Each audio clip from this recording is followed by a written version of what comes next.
Hello, YouTubers. Welcome to Level-Headed News. This is your host, Brenda. I have three regular episodes for you here this morning, and there are 4 articles in this one. The URLs are in the description of the video for your convenience. The first article is off of defensenews.com, and it says, engine drops out of B52 during training at Minot Air Force Base in North Dakota. Engine drops out of a B-52 bomber during a training flight on Wednesday. Air Force has confirmed following questions from Defense News.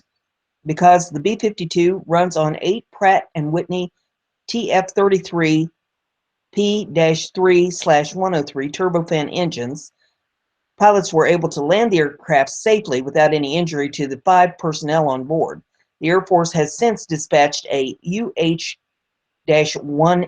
or try that again, UH-1N Huey helicopter to recover engine debris, which was found located in an unpopulated area about 25 nautical miles northeast of Minot Air Force Base, an Air Force spokesman said in a statement. There were no weapons on board the B-52, which belongs to Minot Air Force Base's 5th Bombing Wing and was conducting a training mission, he said. The service was not able to provide the root cause of the mishap, but the spokesman said an initial safety investigation has been initiated. The incident could also ignite debate about whether and how to re-engine the service's B-52 inventory. The Boeing manufactured bomber was or has been flying since 1952 and is expected to remain operating until around 2040, depending on when it's fully replaced by the Northrop Grumman's B-21. In 2015, Lieutenant General Mike Holmes, Deputy Chief of Staff for Strategic Plans and Requirements, said the service was especially interested in a public-private partnership, from having to funnel procurement dollars into a new engine program. The idea is in a public-private partnership. Somebody funds the engine, and then we pay them back over time out of the fuel savings, which are generated out of the new engines, he said. Pratt & Whitney has proposed an upgrade package for the TF-33-P-3/103 engines that would make them less expensive to maintain. Analysts have also floated the Pratt PW2000, known as the F117, when installed on military aircraft, as a potential substitute for the TF-33.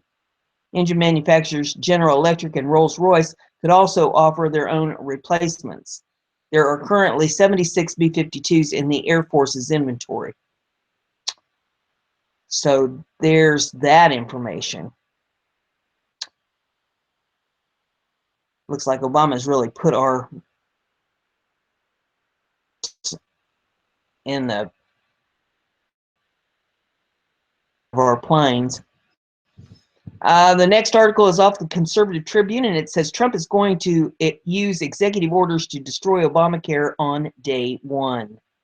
President-elect Donald Trump has made it very clear that one of the first things he plans to do once he's in office is of repealing and replacing Obamacare. After meeting with congressional Republicans on Wednesday, Vice President-elect Mike Pence announced that Trump will be using executive orders from day 1 of his presidency to make the repeal of Obamacare much easier, the Hill reported. Now, on a series of executive orders that will enable that orderly transition to take place even as Congress appropriately debates alternatives replacement for Obamacare, Pence explained. Pence did not get into specifics about what sort of executive orders Trump will be using, but we have no doubt that they will be constitutional, as opposed to many of those issued by his predecessor. If Trump uses executive orders to reverse much of what President Barack Obama did with Obamacare, that will have the same effect as essentially killing the legislation. Then it's up to congressional Republicans to take legislative action. And it's got something trying to play here. I got to get that shut off. There we go. Politico noted that it was possible that Trump could sign executive orders related to Obamacare on his first day in office, something that would show he was quite serious about getting rid of the failed health care program. While Republicans are eager to repeal Obamacare, they're also suggesting that they move cautiously so millions of Americans aren't negatively affected because of Republican action, CBS News reported. The American people spoke loudly on Election Day and made it clear that they want Obamacare gone. It appeared that Trump was planning to live up to his promises of repealing Obamacare. Now it's up to Congress to give the American people a better alternative.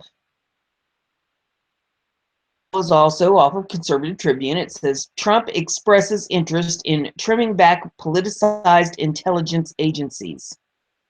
President-elect Donald Trump planned to restructure America's ailing intelligence community by trimming it of unnecessary appendages and restructuring it to be less politicized and bureaucratic.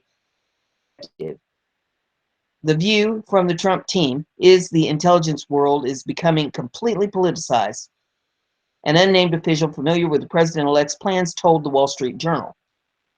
They all need to be slimmed down. The focus will be on restructuring the agencies and how they interact. The proposal included, among other things, reducing staffing at the Central Intelligence Agency's Virginia-based headquarters and possibly even axing the Office of Director of National Intelligence, which was established in 2004 to boost coordination between various intelligence agencies. Both retired Lieutenant General Michael Flynn and Kansas Representative Mike Pompeo, who were tapped last month to serve as Trump's national security advisor and CIA director, respectively, reported help the president-elect draft the proposal. This unprecedented announcement came amid Trump having unleashed a flurry of criticism on social media against President Barack Obama's intelligence agencies, accusing them of having flubbed their investigations into the hacking last year of the Democrat National Committee and the compromise of Clinton's campaign chair John Podesta's email.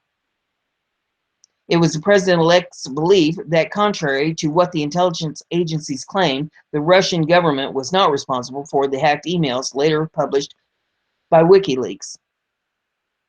And again, it's trying to play something, so we'll get that shut down. There we go. In defense of this position, Trump has routinely pointed to the claims of WikiLeaks founder Julian Assange. And Julian Assange said a 14-year-old could have hacked Podesta. Why was the DNC so careless?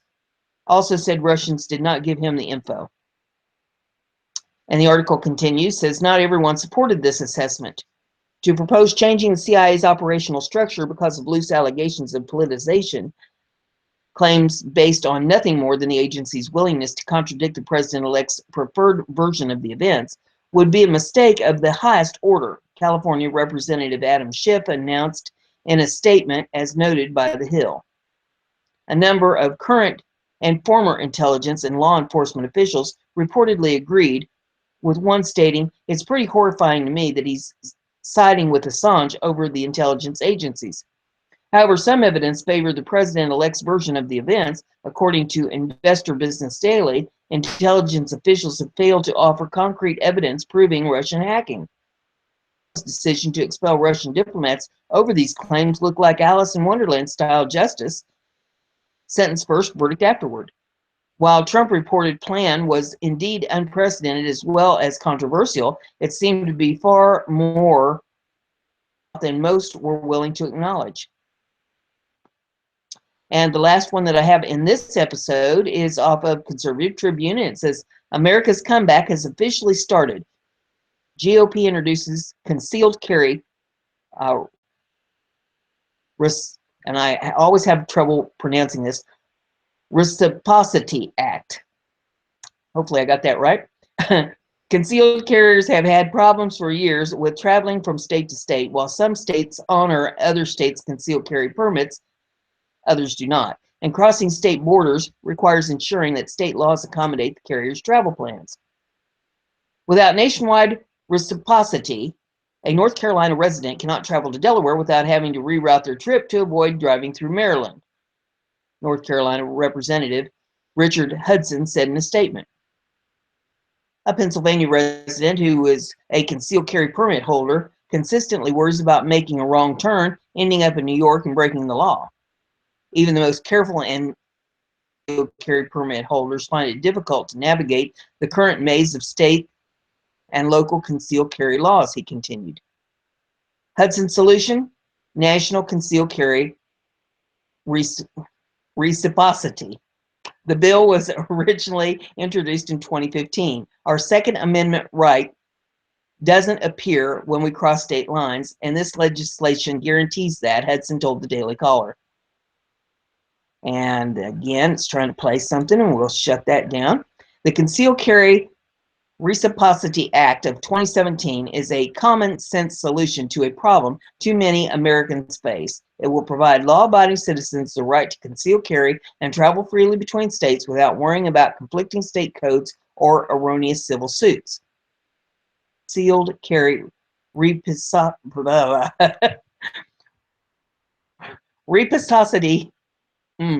I'm sure I didn't get it right, would be wonderful. It still has a long way to go to become a reality. Even if it manages to survive the House floor, it would then move to the Senate where it entered slimmer.